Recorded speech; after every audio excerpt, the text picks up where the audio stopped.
H.C. Verma from IIT Kanpur, and I will be giving you a series of lectures on semiconductors. And when I say conductor, it is the electrical conduction that I mean. And you all know that metals are said to be good conductors. All our wirings in houses, or when you make a circuit on your table, you use connecting wires, and all these wires have mostly copper in it, which is a metal and a very good conductor. And we use these good conductors because they easily conduct electricity and the power loss is small. If I use aluminum in some of the old fans, etc., they use aluminum coiling also, but then lot of power is wasted because of this low conductivity of aluminum as compared to copper. Then we have another class which is insulator, any plastic or any rope or any string, these are insulators. If I have a battery, I cannot connect the bulb using ropes, the bulb will not glow because the rope is not conducting electricity. So, what is a semiconductor in between? As the name indicates, the conductivity is much smaller than the conductivity of the metals. If you compare with copper, the materials which are called semiconductors will have a conductivity some 10 to the power 11 times smaller than the copper. Then why should I use that? A lot of power wastage will be there.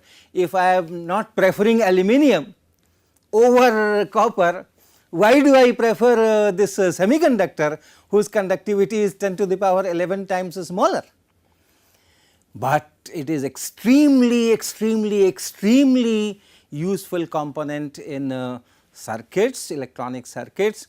The entire modern life is revolving around semiconductors, be it a mobile phone, a digital camera, a tablet, a laptop, desktop, any kind of control system, Mangalyaan and Chandrayaan, all those electronic control systems, they use these semiconductors also, washing machine. Anywhere if you have to control something, most of the time you will find that semiconductors are being used. Amplifier, someone speaks from a distance, a microphone is there, and then amplifier, and then it goes to loudspeakers. All those amplifier circuits, they use semiconductors. So, what is so special about it? Having such a lower conductivity, still it is so much of useful. There are many things that make it useful, and one thing is you can control the conductivity in semiconductors. The conductivity is copper is God given, I cannot do anything to it, but by simple processing of materials, I can control the conductivity of semiconductor, and whenever someone gets some control to tune things, lots of applications result, and that is why this semiconductor is so important. Nowadays LEDs are being popularized because they consume less power. These LEDs are nothing but made of semiconductors only. So, it is at the center of our life, and it is very interesting to understand why semiconductors are so different from conductors and insulators. So, before going into semiconductors, let us understand what the conductor is. So, as you all know, or you must have read in your textbook, a metal is a good conductor because it has lot many free electrons. So, this word free electrons,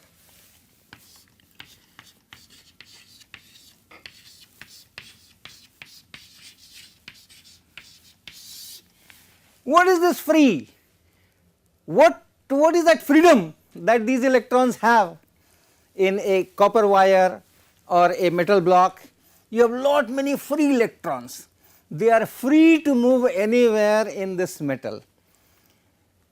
Do they not interact with the nucleus?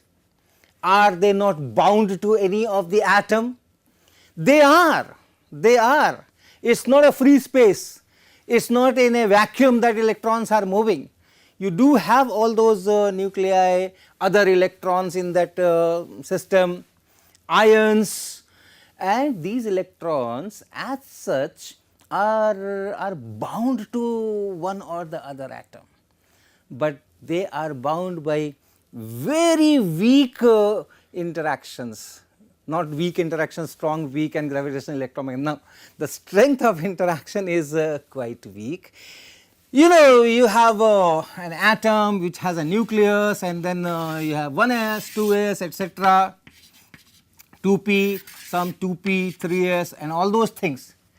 And then the electrons are bound to this, but that strength of binding goes on decreasing as you go for outer and outer orbits. So, if you have a electron in this orbit at a quite distance from the nucleus, then the binding is weak. So, in a conductor there are some electrons which are very weakly bound to the nucleus and are so weakly bound that because of any kind of thermal interactions with other things at any temperature, finite temperature, all these things can get some energy from the crystal randomly interacting with each other, some exchange of energy does take place, and because of that it can just leave this atom. But if it leaves this atom,